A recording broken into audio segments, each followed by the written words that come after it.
अस्सलाम वालेकुम dear students, I am your chemistry teacher Sadaf Dilshad. हम पढ़ रहे हैं केमिस्ट्री 9 यूनिट नंबर 5 एनर्जेटिक्स और आज का हमारा टॉपिक है इंथैल्पी एंड इट्स साइन।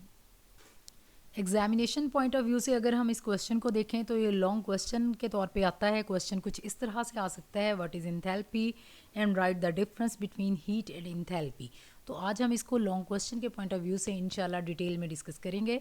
तो देखते हैं व्हाट इज़ इंथैल्पी। सबसे पहले इसकी डेफिनेशन देख लेते हैं। Enthalpy is the total amount of heat energy present in a molecule under standard condition. What is the standard condition? It is 0 degree C temperature and 760 millimeter pressure. It is called enthalpy. यानी total heat energy, total heat content किसी भी molecule के अंदर जो heat content होगा और वो किस कंडीशंस पर हो, स्टैंडर्ड कंडीशन। स्टैंडर्ड कंडीशंस हमारे पास क्या हैं? Temperature and pressure. अगर हम स्टैंडर्ड टेम्परेचर को देखें दैट इज़ 0 डिग्री सी और प्रेशर को देखें तो इट इज़ 760 मिलीमीटर प्रेशर। तो इस प्रेशर और इस टेम्परेचर पे जो टोटल हीट कंटेंट किसी भी मॉलिक्यूल के अंदर होगा उसे हम कहेंगे इंथैल्पी या हम कहेंगे हीट कंटेंट। तो heat enthalpy is the measurement of energy in thermodynamic system. पीछे इंट्रोडक्शन में मैंने आपको बताया था कि थर्मोडायनेमिक सिस्टम क्या होता है, जिसमें ना सिर्फ हम चेंजेस इन हीट के बारे में स्टडी करते हैं बल्कि हम इसके बारे में हम किस चीज़ के बारे में स्टडी करते हैं कि वो हीट चेंजेस किन किन क्या क्या इफ़ेक्ट डालती हैं अपनी सराउंडिंग पर, सिस्टम पर। तो यहाँ हम देख लेते हैं अब इसकी एक्सप्लेनेशन। ये तो इसकी डेफिनेशन थी। तो हम कहेंगे कि quantity of enthalpy is equal to the total heat content of a system. अब इस इंथैल्पी या total heat content of a system है उसको हम रिप्रेजेंट किस साइन से करते हैं? उसके लिए हम कैपिटल एच से इसको रिप्रेजेंट करते हैं। While the change in enthalpy, एक और आपको यहाँ पे टर्म देखने को मिलेगी, चेंज इन इंथैल्पी। उसके लिए जो हम साइन यूज़ करते हैं दैट इज़ डेल्टा एच। यानी डिफरेंस क्या हुआ कि हीट कंटेंट अगर किसी बॉडी में किसी सिस्टम में है उसको हम कैपिटल एच से लिखते हैं, but change in heat content that is enthalpy change उसको हम डेल्टा एच से लिखते हैं। Total enthalpy H of a system can not be measure directly. ये बड़ा इंपॉर्टेंट एमसीक्यू है। आपको पूछा जा सकता है कि क्या टोटल हीट कंटेंट एच इसको हम डायरेक्टली मेजर कर सकते हैं? इसका आंसर क्या होगा? नो। यानी ऑप्शन में आपने क्या करना है? नो। लेकिन change in enthalpy delta H, उसके लिए क्या होगा कि यस हम इसको कंपैरेटिवली ईजीली यानी हम इसको मेजर कर सकते हैं। तो यहाँ हमने क्या देखा, एक एमसीक्यू, कि अगर हीट कंटेंट जिसको हमने इंथैल्पी या एच कहा, अगर ये पूछा जाए कि क्या इसको डायरेक्टली मेजर किया जा सकता है तो हमारा आंसर क्या होगा? No. But change in enthalpy that is delta H it can be measured directly. In chemistry standard enthalpy of a reaction delta H nought से हम उसको रिप्रेजेंट करते हैं। ये क्या क्या होती है? It is the enthalpy change when reactants in their standard state undergo reaction।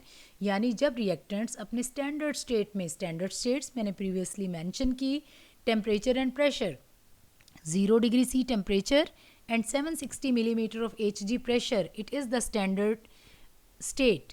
तो स्टैंडर्ड स्टेट में रिएक्टेंट्स जब रिएक्ट करके प्रोडक्ट्स बनाते हैं और उस रिएक्शन के दौरान जो चेंज इन इंथैल्पी होगी उसको हम क्या कहेंगे? Standard enthalpy change of that reaction. For example के नीचे आपको एक मैंने एग्जांपल शो की है। इसमें 2 mole of carbon monoxide reacts with 1 mole of oxygen molecule and we obtain 2 mole of carbon dioxide gas. Delta H naught, that is the standard enthalpy change of this reaction, delta H naught is minus 566.0 kilojoule per mole। यानी इसके लिए अब यहाँ पे ये देखें कि मैंने आपको बताया था कि डेल्टा एच जब नेगेटिव होता है इसका क्या मतलब होता है? इसका मतलब होता है कि उस रिएक्शन के दौरान हीट एनर्जी रिलीज़ होती है फ्रॉम सिस्टम टू सराउंडिंग। अब ये जो रिएक्शन है, कार्बन मोनोऑक्साइड और ऑक्सीजन जब रिएक्ट करके कार्बन डाइऑक्साइड बनाते हैं, इस रिएक्शन के दौरान भी हीट एनर्जी रिलीज़ होती है। कितनी हीट एनर्जी रिलीज़ होती है? दैट इज़ माइनस 566, यानी 566 किलो जूल एनर्जी जो है वो रिलीज़ हो रही है। कहाँ से? From system to the surrounding. तो इस तरह हम क्या कहेंगे कि वो रिएक्शन जिसमें हीट एनर्जी रिलीज़ हो उसको हमने एक स्पेसिफिक नाम दिया था, वो नाम क्या था? Exothermic reaction. हम कहेंगे इस तरह से कार्बन डाइऑक्साइड का बनना इज़ एन एक्सोथर्मिक रिएक्शन, यानी 566 किलो जूल हीट सिस्टम से सराउंडिंग में ट्रांसफ़र हुई है। अच्छा, अब स्टार्ट में मैंने डिस्कस किया था कि ये लॉन्ग क्वेश्चन है और ये किस तरह से पूछा जाएगा, व्हाट इज़ इंथैल्पी, जिसको मैंने पहले डिस्कस कर लिया। इसका दूसरा पार्ट क्या इसके साथ पूछा जा सकता है, how enthalpy is different from heat, या write the difference between the heat and enthalpy, उसको हम डिस्कस कर लेते हैं। What is the difference between the heat and enthalpy. Heat, जैसा कि हम सबको पता है, it is a form of energy, और ये भी पता है कैसे हीट को हम कैसे डिफाइन करते हैं। It is a form of energy that flows from hot body to a cold body. और क्यों ट्रांसफ़र होती है हॉट से कोल्ड बॉडी में? Due to the change in difference in temperature, कि दोनों हॉट बॉडी और कोल्ड बॉडी का टेम्परेचर डिफरेंस होता है, जिसकी वजह से हीट को हम कहते हैं ये फ्लो होती है from hot to cold body. और इसके यूनिट्स हैं, इसको हम मेजर करते हैं in joules. Heat is what we call the transfer of thermal energy. अब यहाँ पे हम कहेंगे कि वो जो हॉट बॉडी से कोल्ड बॉडी में एनर्जी ट्रांसफ़र हुई है, उस एनर्जी का नाम क्या है? That is the thermal energy. इसके बरक्स अगर हम देखें इंथैल्पी, इंथैल्पी क्या है? It depends on the number of molecules present in a system, यानी पीछे भी मैंने आपको बताया कि heat content, total number of molecules present in a system, total number of molecule, its composition, its structure, यानी heat is not the essential part of system, it just comes and goes। heat को अगर हम देखें ये system का part नहीं है, इसको हम provide करते हैं like boiling water, कि अगर हम पानी boil कर रहे हैं तो हमने surrounding से heat दी, तो heat क्या just system में आई और चली गई, कि अगर हम बर्नर को बंद कर देंगे वही हीट बाहर सराउंडिंग में आ जाएगी। तो हीट को हम क्या कहेंगे? it is not the essential part of system, it just comes and goes। when heat leaves or enters a system it results in change in enthalpy। इसको गौर से आपने समझना है कि हीट जब हम सराउंडिंग से दे रहे हैं वो सिस्टम में एंटर हो जाती है या सिस्टम से लीव हो जाती है, तो हम किस चीज़ को स्टडी करते हैं? हम स्टडी करते हैं चेंज ऑफ इंथैल्पी को। At a constant pressure, enthalpy change is equal to heat evolved or absorbed। तो ये तो था difference between enthalpy and heat. अब एक छोटी सी एक्सरसाइज है, उसको हम डिस्कस कर लेते हैं इसी एंथैल्पी से रेलेवेंट। तो वो क्या है?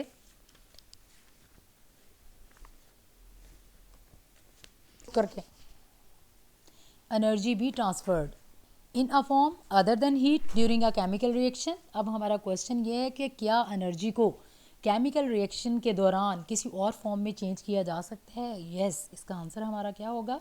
Energy can be transferred in the form of sound, electrical energy, mechanical energy and light energy. ये सब एनर्जी के डिफरेंट फॉर्म्स हैं। Sound is one form of energy, electrical energy is another form of energy, similarly mechanical energy and light energy, इन सब forms में हम energy को transfer कर सकते हैं। सेकेंड क्वेश्चन देख लेते हैं, why it is not possible to calculate the enthalpy of system. आपको याद होगा स्टार्ट में मैंने एक एमसीक्यू डिस्कस किया था कि आप बड़ा इंपॉर्टेंट एमसीक्यू है कि टोटल जो हीट कंटेंट है जिसको हमने एंथैल्पी कहा था उसको डायरेक्टली हम मेजर नहीं कर सकते। अब यहाँ पे ये शॉर्ट क्वेश्चन आ गया है कि अगर आपसे पूछा जाए why it is not possible to calculate the enthalpy of system, उसको मैं एक्सप्लेन कर देती हूँ। पहले तो आप लिखेंगे no, it is not possible because enthalpy H is the total energy of a system and it is equal to the sum of the internal energy associated with the pressure and volume। कैसे? For example अगर मैं कहूँ कि हम एक बर्तन में, एक बीकर में वाटर बॉईल कर रहे हैं, तो उस वाटर बॉइलिंग वाटर के दौरान जो वाटर के मॉलिक्यूल्स हैं उनकी क्या हम इंथैल्पी, हीट कंटेंट, क्या हम उसको मेजर कर सकते हैं? क्या हम एटम्स की इंटरेक्शन को मेजर कर सकते हैं? तो हमारा आंसर होगा नो, सिंपली कि हम उसको इंटरेक्शन को या उसकी जो अंदर क्वांटिटी ऑफ हीट है उसको हम किसी तरह से मेजर नहीं कर सकते। लेकिन हम चेंज इन इंथैल्पी, यानी वो कैसे? चेंज इन टेम्परेचर, के हम स्टार्ट में नोट कर लेंगे टेम्परेचर कितना है, वाटर बॉयल हो गया है, उस वक्त हम टेम्परेचर नोट कर लेंगे। वो डिफरेंस इन टेम्परेचर या चेंज इन टेम्परेचर या चेंज इन इंथैल्पी उसको तो हम मेजर कर सकते हैं, लेकिन हम content of heat during a reaction, या हम यूँ कहें कि during a vibrating molecules, atoms, उनके दरमियान हम हीट कंटेंट को मेजर नहीं कर सकते। लेकिन हम इन delta H enthalpy, change in enthalpy, उसको हम रिलेटिवली मेजर कर सकते हैं। तो ये तो हमारा ऑल अबाउट था इंथैल्पी। इंशाल्लाह नेक्स्ट लेक्चर में हम कवर करेंगे एक्सोथर्मिक एंड एंडोथर्मिक रिएक्शंस। तब तक के लिए अल्लाह हाफिज़, अपना ख्याल रखिएगा।